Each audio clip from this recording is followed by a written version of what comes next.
but I feel like this entire video for 6 minutes in is actually a hit piece on Jordan, basically showing like what a prick Jordan is. We're only 6 minutes in. I don't know if it's going to change tone. This ain't the first time from Nonstop when it comes to Jordan. And also punched Will Purdue. I couldn't script that any better.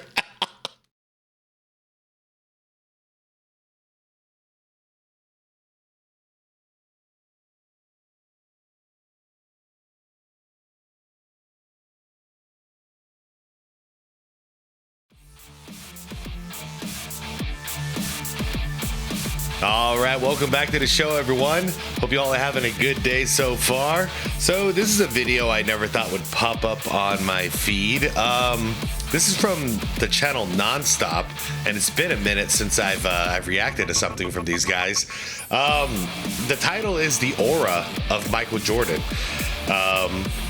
and over the last year or so, I've seen some pretty like slanderous stuff come out on this channel, especially when it comes to Jordan and LeBron.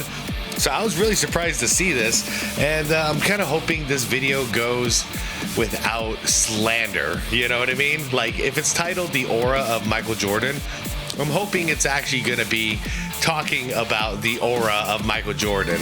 And I hope they don't bring up the name LeBron James about 20 times like they usually do in a in a video. So anyways, you guys, let's find out together. Let's see. If you guys haven't heard of the channel Nonstop, it's a monstrous YouTube channel. I'm going to link the original video down below for you guys. So that's going to be in the description. You'll also see a list of channel members. Shout out channel members. I appreciate you guys. I don't think there's anything else to do on the intro. Weather is actually getting relatively decent out here, which I'm very thankful for. We've had a nice run with monsoon. So we've been getting some rain and some thunderstorms and all kinds of stuff that's nice that isn't 115-degree weather. You know what I mean? So I'm looking forward to when October and November hit.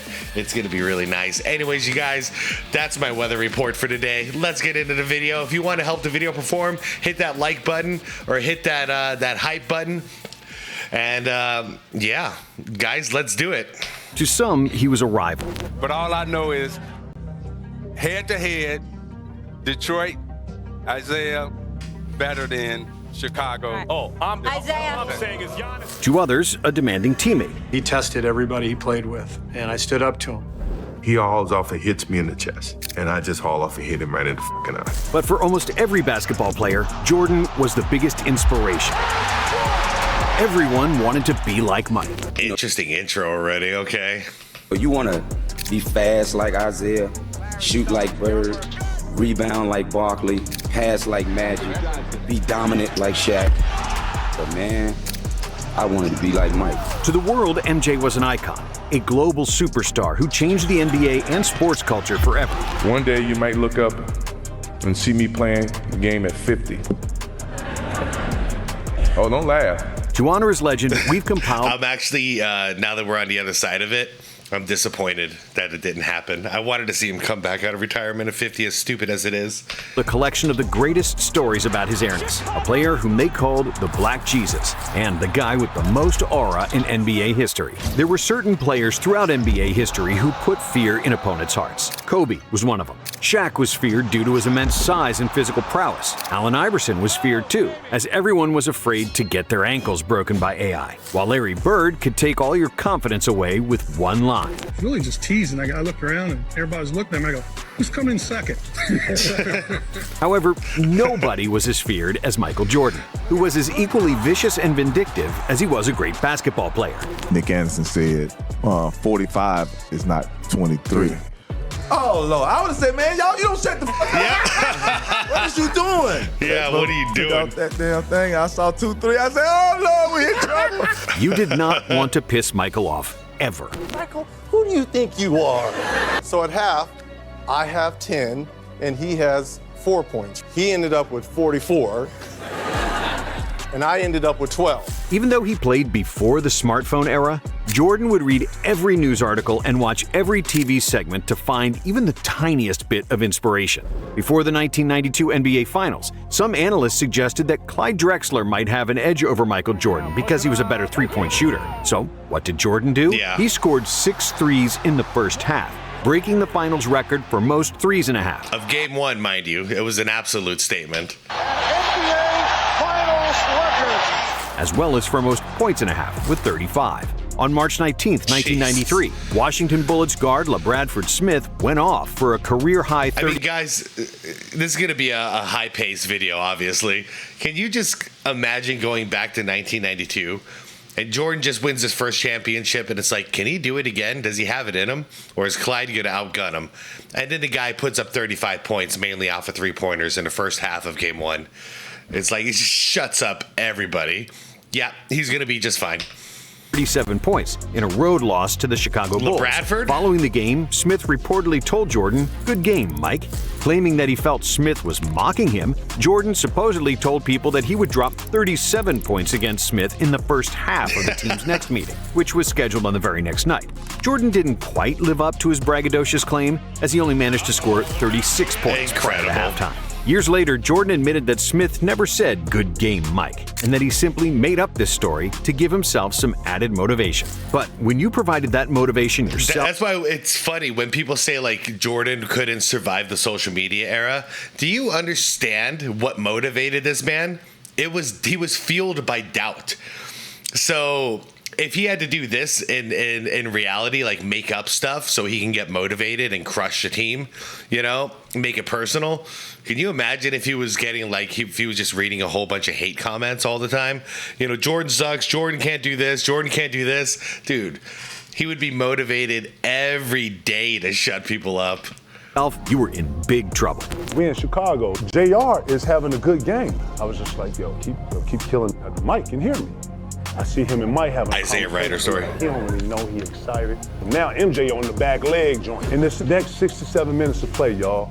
We down 25 now. It was just at 2. Mike had 18. He had like 40 now. MJ was ruthless, and he wasn't hesitant to pick on anybody and say whatever came to his mind. When the Chicago Bulls faced the young and talented Charlotte Hornets in the first round of the 1995 playoffs during a crucial moment in Game 4, with the Bulls up 2-1 in the series, Muggsy Bogues had the ball during crunch time. This story, okay. I mean, I feel like I've corrected this too many times, but it is what it is.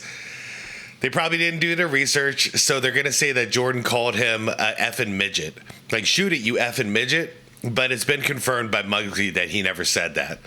With MJ guarding him, Jordan stepped back and gave the 5'3" Bogues the chance to shoot, while yelling, "Shoot it, you fucking midget." See? Guys, Nonstop, you're a big channel, man. Come on. This has been debunked at the source. The shortest player in NBA history took the shot. It didn't come close, as he was just another victim of Jordan's brutal trash talk. However, Jordan didn't care about size, and he wasn't afraid to challenge much bigger players. After Dikembe Mutombo bragged that Jordan never dunked on him, "You haven't got me in 6 years. Just go and say it." He ain't never dunked on you? No. MJ got him to... The irony is also on this one that he actually did dunk on Dikembe early on in Dikembe's career. But they both forgot it ever happened.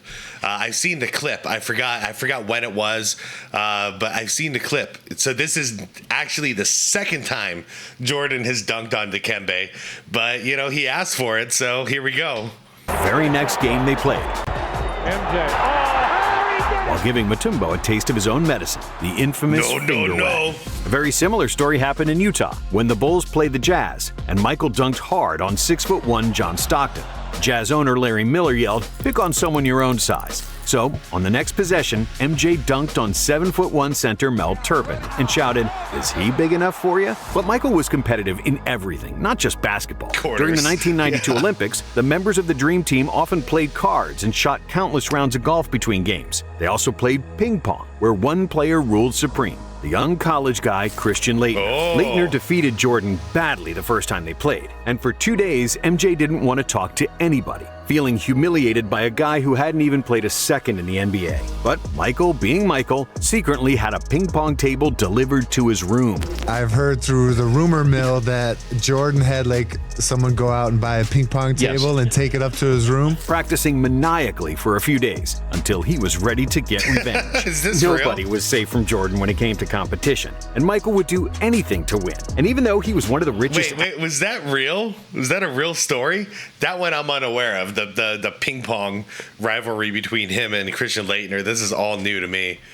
Athletes of all time, he still never missed an opportunity to take money out of his teammates' pockets. Back in the 90s, the Chicago Bulls would entertain fans by staging virtual races between Bulls on the Jumbotron during timeouts. During one timeout, Michael Jordan bet Scottie Pippen $100 on which Bull would come in first place. The two bet on the games throughout the season, and Jordan almost always won because unbeknownst to Scottie, Michael would take the court before the game to see the races being tested out on the Jumbotron.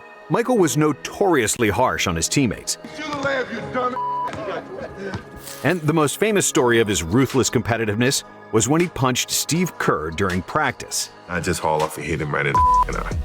However, that's just one example. Jordan... Well, this is my problem with videos like this. Where is the story? You know, it makes it sound like he just walked up to Steve Kerr and punched him in the freaking eye. That's obviously not happened. I don't need to repeat the story. I feel like we've all watched The Last Dance, haven't we? So yeah, no, it was a multi-step thing that led to a punch in the eye and then an apology. But yeah, I don't know, man. I don't want to piss off this channel, but I don't know about this. I don't know about Nonstop anymore. You know, I read a title, The Aura of Michael Jordan, and I'm like, okay, maybe they turn a new leaf, you know, and they're not going to sit here and like bash on MJ. But I feel like this entire video for 6 minutes in is actually a hit piece on Jordan, basically showing like what a prick Jordan is. We're only 6 minutes in. I don't know if it's going to change tone, but... You know, this ain't the first time from Nonstop when it comes to Jordan. And also punched Will Perdue. I couldn't script that any better. Man, so the aura of Michael Jordan, man, this guy's an asshole. Will set a legal pick on MJ. MJ said, Will, don't do it again. Phil said, run it again. Legal pick. MJ walks up to Will. Boom. Let him up. It was over. The next day on the plane, Will gets on the plane with a huge shiner. When the Bulls let Charles Okeley go and brought in Bill Cartwright, Jordan resented the loss of his friend and took it out on Cartwright. Yeah, dude, this is a hit piece. This is just a straight up hit piece on MJ. Calling him Medical Bill and intentionally throwing impossible passes at him in practice to draw attention to what he perceived to be his bad hands. In The Last Dance, we saw how MJ talked trash to Scott Burrell. However, Burrell later defended Jordan, saying that he only used intimidation tactics to challenge his teammates. Like wouldn't the aura of Michael Jordan be a video about how, like, when he walks into a room or he walks onto a court, how it affects everybody else? You know, like the NBA 75 moment, or, you know, just when he walks onto a court and say like Allen Iverson is playing against him for the first time, or T-Mac or Vince Carter or any of these guys, like that being the aura of Michael Jordan. Like, this video should be called like the dark side of Michael Jordan, or when Michael Jordan like loses his temper or something like that. He just wanted me to be prepared for what I was going to face later on in that season. Still, some players weren't equipped to handle this kind of criticism. Kwame Brown, whom Jordan selected first overall in 2001, might be the biggest example of Jordan's ruthless approach gone awry. His hero's Jordan, his niggas. Yeah, ruthless approach. Once again, the title of the video, this is the last time I'll do this, guys. The aura of Michael Jordan. Let's talk about how ruthless he is. Jordan, but his real nemesis is Okeley. I remember we sitting at the bar and Jordan there, and Kwame is like, yeah, I'm gonna him up. I'm gonna whoop his ass. And Kwame was like, he by himself. Bartender, shots, give me 5. Jordan come, hey ho, what your ass over here doing, ho? And Kwame didn't say nothing. All you seen was Kwame take them, hit them shits, boom, boom. And he was like, Oh, you trying to get some courage, huh? Okelly downstairs. That's all MJ said was, hey ho, you trying to get some courage? Okelly downstairs. After Kwame's disappointing first couple of months in the league, the 38-year-old... By the way, I've seen a video where Kwame and him are talking about that live, and Kwame is disputing basically everything that Gilbert says. So take that with a grain of salt as well. All right, halfway through this Nonstop video, guys. I'm sorry. I thought this was going to be an awesome video. But let's plow through it. Let's see what other BS I can call out. That's basically where I'm at with this video. Is let's see what other, because I feel like every story they're telling it in a spun narrative method. So let's use my Jordan knowledge for something positive here and defend him. Jordan, who unretired and became Brown's teammate, started bullying the 18-year-old to toughen him up. Even when he was past his prime with the Wizards, MJ still had plenty of highlights, and he could still get under people's skin better than anybody. When Jordan played Kobe, Jordan won, and then at the end of the game, I guess Kobe was running some Jordan 8s. And, Jordan smacked him on the butt and said, you can wear the shoes, but you'll never feel them. Yeah. However, all those stories of trash talk wouldn't be as amazing if Jordan's game couldn't back it up. His teammates said that the Bulls' practices were often harder than games because Jordan demanded perfection, which in turn made the actual games easier. Yeah, absolutely. One thing about Michael Jordan was he never asked me to do something that he didn't do. Jordan was a star and a leader from the moment he stepped I don't know into about you guys, but that's always been my management style too. It's what it takes to have a successful unit, in my opinion. If you're at the top, you better, if you expect other people to do some dirty work, you better do some dirty work yourself. The NBA, scoring 37 points in his third game and leading the league in total points in his first season in the league. His aerial ability was unmatched and something the NBA had never seen before. When he dropped a career-high 69 points against the Cavaliers, he was telling poor Craig Elo exactly how he would score on him, and then he did it. Even his biggest critics had to admire Michael's game. That's a trick you learned from Mr. Bird. Joe and I would be on the phone, and we'd be talking because we got to play against them, right? And they were playing New Jersey in Chicago. And Joe and I, we talking, and Jordan came down on the left side, caught on the left wing, went through a couple of dribbles, and then he took off on the left box. And dude floated all the way to the right box. And then laid it up on the other side. And I swear to God, Joe and I were on the phone. And for about 5 minutes, man, it was just dead silent. MJ's scoring prowess is well known, but his defensive ability was equal to it. Quick, agile, strong for a shooting guard, Jordan was a nightmare for opposing wing players. Due to his long arms and gargantuan hands... Wait, it's like they heard me complaining and calling out their crap, and now they're spinning the video into a different narrative. So is this like... Okay, well, we'll see at the end. He was able to clasp the ball. My prediction is like half of the video is going to be a bash Jordan video to like see if anybody even noticed. And then the other half, which we're on now, is going to be talking about how great he was. And it's like the whole point is just so they can feed the audience with all these negative stories first and then tell some stories about Jordan being a badass, but you can't undo the things that you already heard. But let's see. Still got 6 minutes left in this. Like it's an apple, an outright snatch an opponent's dribble. Michael ranks 4th all-time in steals, and in a 1988 game against the Celtics, he stole the ball 8 times in the first half. It's been the Michael Jordan show so far with 8 first-half steals. That's a Bulls record. Of course, the most famous and the most important steal of Jordan's career happened during his last game for the Bulls, when he stole the ball from Karl Malone, after which he made arguably the biggest shot of his life. Mailman didn't deliver again. Jordan, open, Chicago with the lead! For his career, Jordan made 28 game-winning shots, including an NBA record 9 game-winning buzzer beaters, which cemented his shots, including an Joe Johnson, ISO Joe. NBA record. Well, my Madden pen's not working. Oh, well. Lebronto, Paul Pierce, Iguodala. Where's Robert Horry at?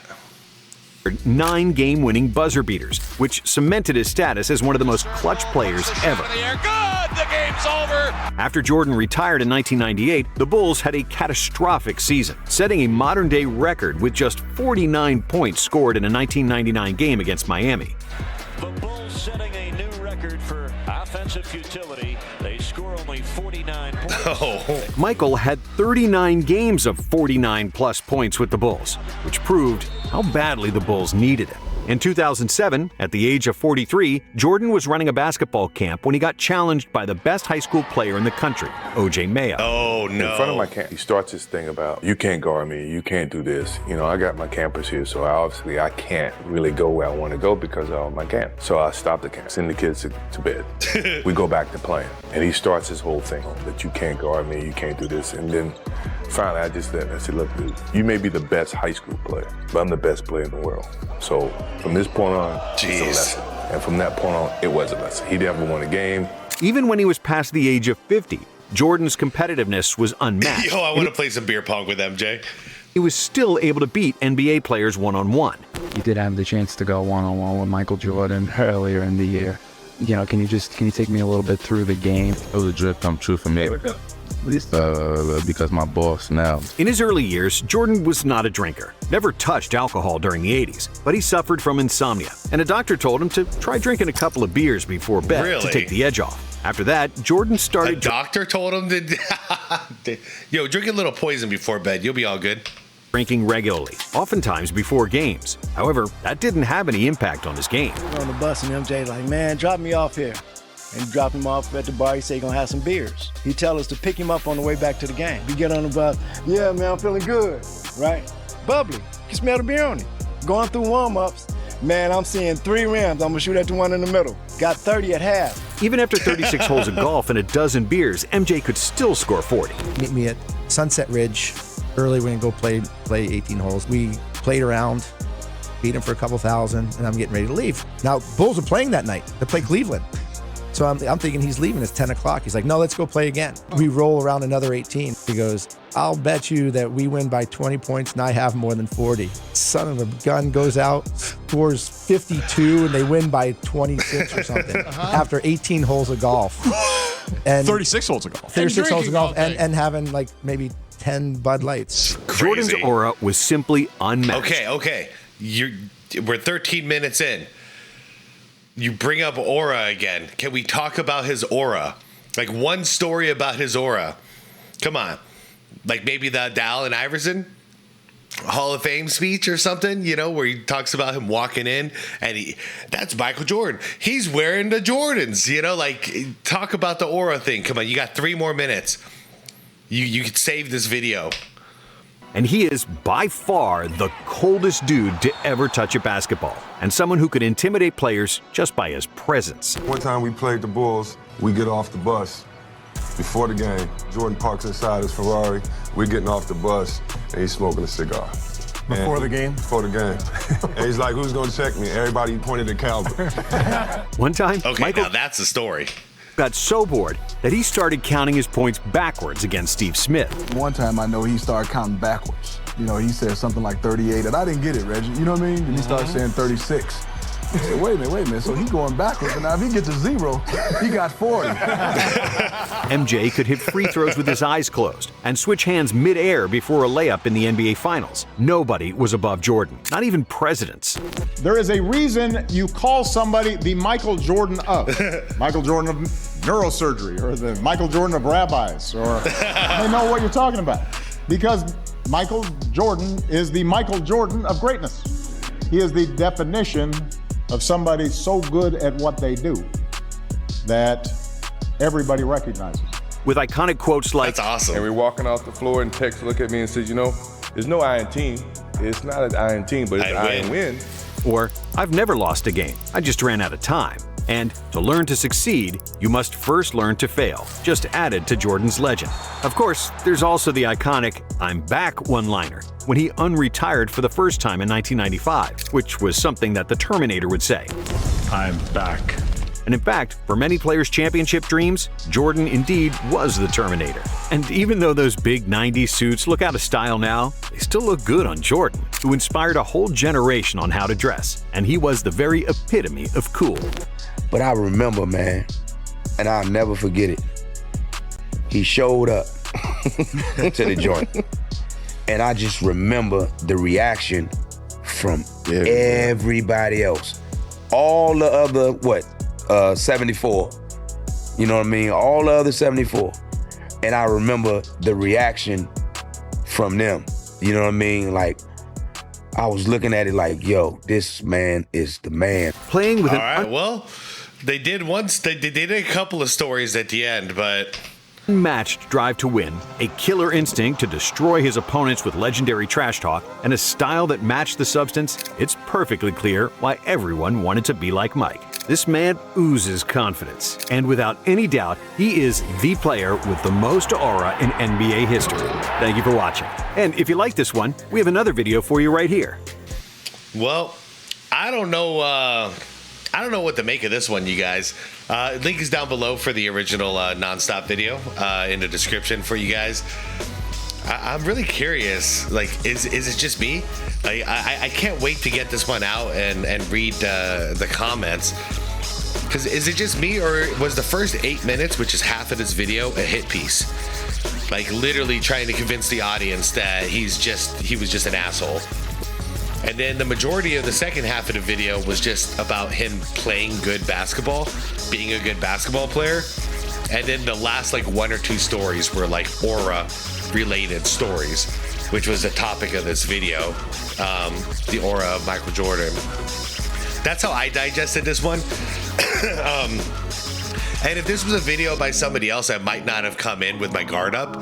But I've learned with a Nonstop video that I gotta have my guard up a little bit, because I always feel like they're being swayed. Their opinions are being swayed in one direction or another. So anyways, I'm curious what you guys think about it. I wasn't a particular fan of this one, if I'm being completely honest. I walked in like kind of, with a smile on my face, thinking like, okay, cool, this is gonna be some cool aura stories about MJ. It's a different angle, and it should be fun. And then for the first 8 minutes, I was just like rolling my eyes, like, why are we talking shit about Jordan in a video where we're supposed to be talking about his aura? Like how he makes the, when he walks into a room, how the room lights up. Why are we talking about him punching people and calling people midgets? I don't know. All right, I'm gonna close this out because I need to hear what you guys have to say, because I am split in my own brain right now where I'm thinking, is it just me? But I don't know. I'm pretty confident it's not just me, and I saw what I just saw. So anyways, you guys, I am gonna head out. Leave your comments down below. Let me know if I'm crazy, or if we're all crazy, or what the hell the situation is. So guys, I'll see you in the comments. Like the vid if you liked it. Subscribe to the channel if you want more content like this. If you want to support the channel, hit that subscribe plus button. And I guess that's it. Everybody, be water, my friends.